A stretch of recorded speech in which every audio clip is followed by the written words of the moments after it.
مجھے اللہ تعالیٰ کی جس صفت سے ڈر لگتا ہے نا وہ اس کی غنی ہونے کی صفت ہے. جب اس کو پرواہ ہی نہیں ہے تو سر پھر آپ جو مرضی کریں, اٹھا کے پھینکے گا دوزخ میں, چیختے رہیں گے, اسے پرواہ ہی نہیں.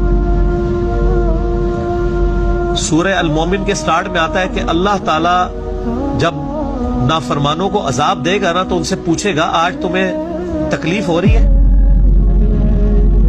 تو کہیں گے آج تو ہم اپنی جان سے بیزار ہیں. تو اللہ فرمائے گا اس سے زیادہ مجھے تم سے بیزارگی ہوتی تھی جب دنیا میں تمہیں اللہ کی طرف بلایا جاتا تھا اور تم روگردانی کرتے تھے. اسی کو ہم پنجابی میں کہتے ہیں نا ہن پتہ لگا بچوں جی. بچے آپس میں جب کرتے ہیں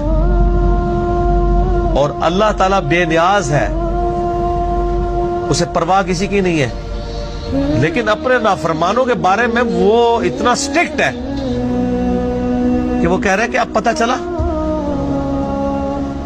ہمیں بتایا کہ نہیں اللہ کو کون سی نمازیں چاہیے, اللہ ہماری نمازوں پہ ہے, فرشتے تھوڑے ہیں, وہ بڑا غفور رحیم ہے, اور آدھی بات بتاتے ہیں.